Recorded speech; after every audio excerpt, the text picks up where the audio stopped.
This video is for those who have been disappointed with the spouse visa because the spouse visa has been banned. But in this video, I will tell you what are the other ways for those who want to meet their spouse, how they can join their spouse in Canada, and how they can take their Canada visa. So this video is a must for those who have a spouse visa. Please share if you have any friends or relatives who disappoint. He feels that he cannot go to Canada on a spouse visa. I am going to tell you 3 things with which you can join your spouse. Let's talk about spouse visa. I'll try to solve your problems or give you a solution through my research and practical knowledge. So the biggest question for spouse visa holders at this time is how to go to Canada, how to join your spouse.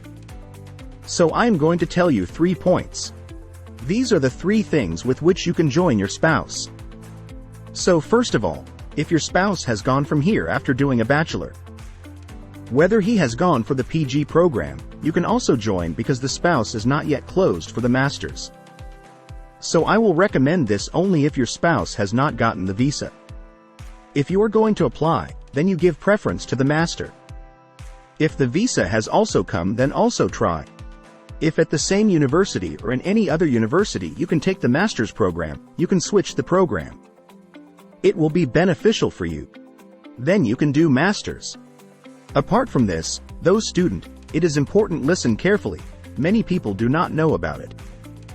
If your spouse has gone there for a PG program, which is of 1 year, then you can take a master's after that, although your study will definitely be of 3 years. If you are not eligible for a master's degree, but you do a PG diploma, then you will be eligible for a master's degree in Canada. If you have taken a 1-year graduate certificate program, then you can also pursue a master's degree after that. You can apply for your spouse's visa by taking a master's degree program. Spouse will go there as a dependent and as an open work permit. It will be the facility to work full-time. So this is the first method. The second is when your spouse goes to the work permit. Although this wait is very long for some people. Suppose your spouse has gone to this intake today.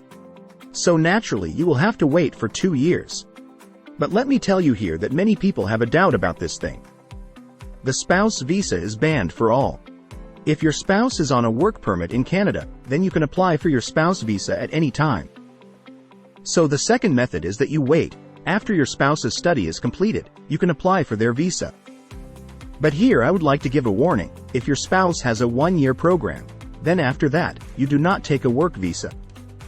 You will not be able to complete your PR points, which has been a problem with many students. You will have to do something again and again. So if there is a 1-year program, then get another 1-year program and wait a little. So that you can get a 3-year work permit after 2 years of study.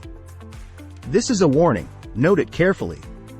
Third, which is most important, is that if you want to join your spouse, then you can also go on a visitor visa. There are 3 benefits of this visa. The trend of visitor visa is going very well. Your visa chances are very high at this time. The first benefit is that if you go to visitor visa, you can also be on work permit.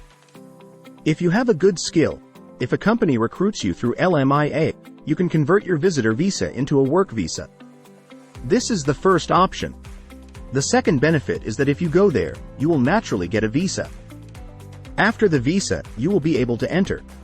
After some time, when you apply for your open work permit, it will be easy for you. Because first of all, you already have a visa. Second, you have entered Canada. You will return at the right time. So your profile in Canada will be good. When you apply for a work permit, there will be no problem. Thirdly, it is important for your spouse. Suppose someone has to wait for 2 years to meet their spouse, then it becomes difficult. Now you can join your spouse with you. Your bond, your marriage will remain intact in the same way. Whenever your spouse needs you, you can go to Canada and stay with him. You can join him. So these are the 3 big benefits. If you apply for a visitor visa. So these are the 3 options I have given you. You can prefer masters. Second is your spouse. When it is on the work permit, then you can apply for your work permit. You are eligible for it. And the third is the visitor visa, which is the most important. You can do that. Share the video, especially those who are disappointed with them, those who feel that the world is over. If you have any question regarding this video, please write it down in the comment section.